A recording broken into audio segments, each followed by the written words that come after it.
అందరికీ నమస్కారం. ఈ 2020 సంవత్సరంలో మే నెలలో వచ్చే పండుగలు, శుభముహూర్తాల తేదీల గురించి ఈ వీడియోలో తెలుసుకుందాం. అయితే ఈ మే నెలలో అధిక మాసం ఏర్పడుతుంది. ఈ అధిక మాసంలో ఎలాంటి శుభకార్యాలు నిర్వహించకూడదు. కాబట్టి అధిక జ్యేష్ఠమాసం ఎప్పటి నుండి ప్రారంభమవుతుంది, అలాగే రోహిణీ కార్త ఎప్పటి నుండి ప్రారంభమవుతుంది, మరియు డొల్లకర్తర, నిజకర్తర ఎప్పటి నుండి ప్రారంభం కాబోతున్నాయి, ఇంకా మరెన్నో అద్భుతమైన విషయాల గురించి ఈ వీడియోలో తెలుసుకుందాం. ప్రస్తుతం వైశాఖమాసం నడుస్తోంది. మే 16వ తేదీ శనివారం వరకు వైశాఖమాసం ఉంటుంది. ఆ తర్వాత మే 17వ తేదీ ఆదివారం నుండి అధిక జ్యేష్ఠమాసం ప్రారంభం కాబోతోంది. అయితే ఈ అధిక మాసంలో పెళ్ళిళ్ళు, గృహప్రవేశాలు, నామకరణ వేడుకలు ఇలాంటి శుభకార్యాలు అస్సలు చేయకూడదు. అసలు అధిక మాసమంటే ఏమిటంటే సాధారణంగా ఒక సంవత్సరానికి 12 మాసాలు మాత్రమే ఉంటాయి. కాని ఈ 2026లో మాత్రం మొత్తం 13 మాసాలు వచ్చాయి. అంటే ఒక మాసం అధికంగా ఏర్పడుతుంది. కాబట్టి దీన్ని అధిక మాసం అని అంటారు. మే 17వ తేదీ ఆదివారం నుండి అధిక జ్యేష్ఠమాసం ప్రారంభమై జూన్ 15 వరకు ఉంటుంది. అయితే ఈ అధిక జ్యేష్ఠమాసంలో ఎవరైతే శ్రీమహావిష్ణువును భక్తితో పూజిస్తారో అలాంటి ఇళ్లల్లో ధనధాన్యాలకు, అష్టైశ్వర్యాలకు కొరత లేకుండా ఉంటుందని స్వయంగా ఆ శ్రీమహావిష్ణువే వరమిచ్చాడట. ఈ ఒక్క నెలలో చేసే విష్ణుమూర్తి పూజలకు కోటి రెట్ల పుణ్యఫలితం లభిస్తుంది. అయితే ఈ అధిక జ్యేష్ఠమాసంలో పొరపాటున కూడా వివాహాలు నిర్వహించకూడదు. అలాగే శంఖుస్థాపన పనులు, ఉపనయనాలు, అన్నప్రాసన వేడుకలు, నూతన వ్యాపారాలు, అక్షరాభ్యాసాలు, పిల్లలకు చెవులు కుట్టించడం ఇలాంటి శుభకార్యాలను ఈ అధిక జ్యేష్ఠమాసంలో నిర్వహించకూడదు. ప్రతి 3 సంవత్సరాలకు ఒకసారి ఈ అధిక మాసం ఏర్పడుతుంది.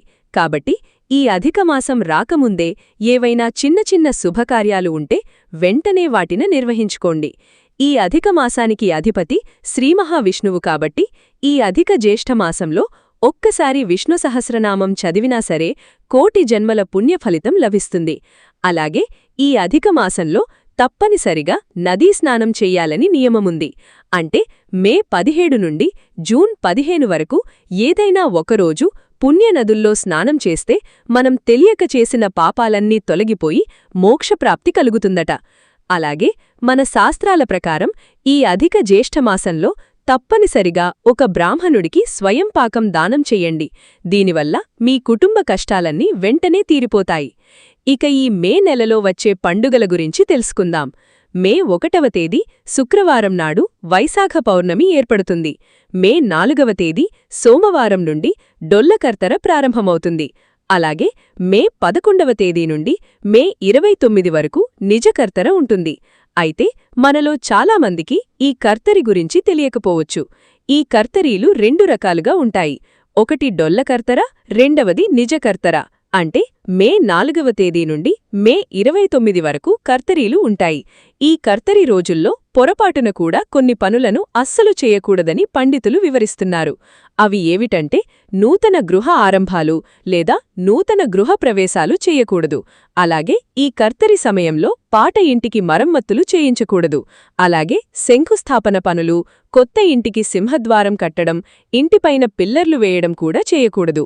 అంటే ఈ కర్తరి సమయంలో మే 4 నుండి 29 వరకు ఇంటి పనులకు దూరంగా ఉండాలి. అదేవిధంగా ఈ కర్తరి సమయంలో చెట్లు నరకడం, భూమిని తవ్వడం అస్సలు చేయకండి. మరీ ముఖ్యంగా ఈ సమయంలో కొత్త వాహనాలు కూడా కొనకూడదు. మే 5వ తేదీ మంగళవారం నాడు అంగారక సంకటర చతుర్థి ఏర్పడుతుంది. ఇక మే 12వ తేదీ మంగళవారం నాడు హనుమాన్ జయంతి వచ్చింది.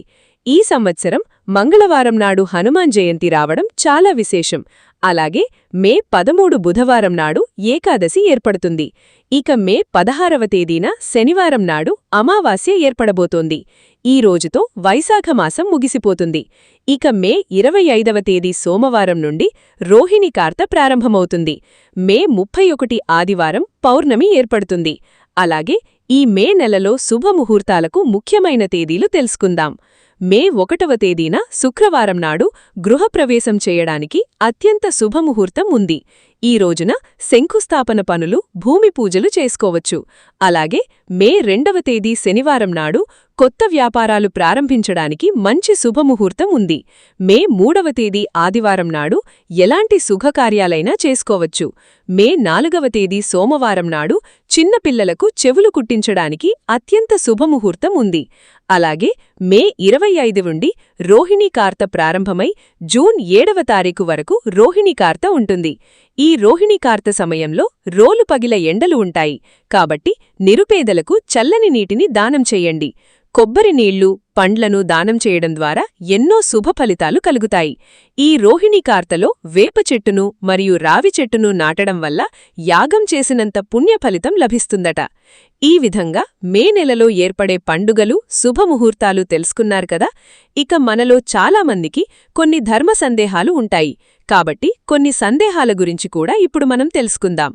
ఇంటి గుమ్మానికి ఎదురుగా చెప్పులు, చెత్తబుట్టలు ఉంటే మీ ఇంటికి దరిద్రమని పండితులు చెబుతున్నారు. ఎందుకంటే ఇంటి ప్రధాన ద్వారం నుండి లక్ష్మీదేవి మన ఇంట్లోకి అడుగుపెడుతుంది. కాబట్టి ఇంటి ముందు చెప్పులు, చెత్తబుట్టలు, పాత సామాన్లు ఏవైనా ఉంటే మీ ఇంట్లోకి లక్ష్మీదేవి ఎప్పటికీ అడుగుపెట్టదు. అలాగే వివాహమైన ఆడవారు స్నానం చెయ్యకుండా వంటగదిలోకి అడుగుపెట్టకూడదని మన శాస్త్రాలు వివరిస్తున్నాయి. దానికి కారణమేమిటంటే మన వంటగదిలో అన్నపూర్ణాదేవి కొలువై ఉంటుంది. కాబట్టి స్త్రీలు స్నానం చెయ్యకుండా ఉదయాన్నే వంట చేస్తే దీనివల్ల మీ కుటుంబ సభ్యుల ఆరోగ్యం దెబ్బతింటుంది. ఇక ఇంట్లో దీపారాధన చేసేటప్పుడు దీపం కొండెక్కితే అపశకునమని చాలామంది భయపడిపోతూ ఉంటారు. అయితే దీపం కొండెక్కితే వెంటనే ఓం నమఃశివాయ అనే మంత్రాన్ని చదివి దీపానికి క్షమాపణ చెప్పి కొత్త దీపం వెలిగించండి. ఎలాంటి దోషం ఉండదు. అలాగే మన పాత బట్టలు దానం చెయ్యకూడదని, అలా చేస్తే మన అదృష్టం తగ్గిపోతుందని కొంతమంది అంటూ ఉంటారు. అయితే చినిగిన బట్టలను అస్సలు దానం చెయ్యకూడదు. అలాగే పాత బట్టలు దానం చేసేటప్పుడు వాటిని ఉతికి దానం చెయ్యాలి. లేదంటే మీ అదృష్టం మొత్తం తగ్గిపోతుంది. ఇక మంగళవారం పూట ఎవరికైనా అప్పు ఇస్తే ఆ డబ్బు ఎప్పటికీ తిరిగి రాదని అంటారు. కాని మంగళవారం పూట మీ అప్పును కొంత తీరిస్తే మాత్రం మీ అప్పు మొత్తం త్వరగా తీరిపోతుంది. ఇక పూజ గదిలో ఉండే దేవుని విగ్రహాలు విరిగినా లేదా దేవుని చిత్రపటాలు పగిలినా వెంటనే తీసేసి వాటిని ప్రవహించే నదిలో కాని ఏదైనా చెట్టు కింద పెట్టండి. ఇక పవిత్రమైన తులసికోట ఎండిపోతే చాలామంది భయపడిపోతూ ఉంటారు. పూజించే తులసమ్మ ఎండిపోతే మీ ఇంటిపై నరదిష్టి ఎక్కువగా ఉందని అర్థం. అలాగే మీ ఇంటికి ఆర్థిక కష్టాలు రాబోతున్నాయని సంకేతం. కాబట్టి తులసికోట ఎండిపోతే వెంటనే తీసేసి కొత్త మొక్కను నాటుకోండి.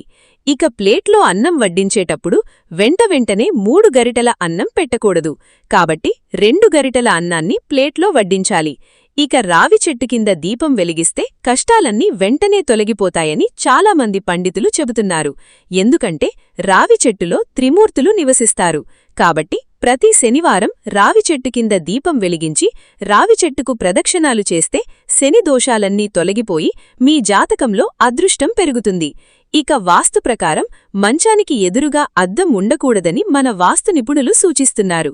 ఎందుకంటే మంచానికి ఎదురుగా అద్దం ఉంటే మీ కుటుంబంలో అనారోగ్య సమస్యలు పెరిగిపోతాయి. ఇక ఒక్కోసారి కలలో పాములు కనిపిస్తాయి.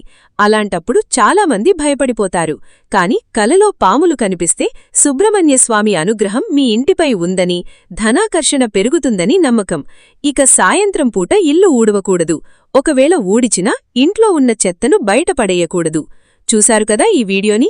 ఈ వీడియో గనుక మీకు నచ్చినట్లయితే లైక్ చేయండి, షేర్ చేయండి, సబ్స్క్రైబ్ చేసుకోండి. Thank you for watching. సర్వే జన సుఖినో భవంతు.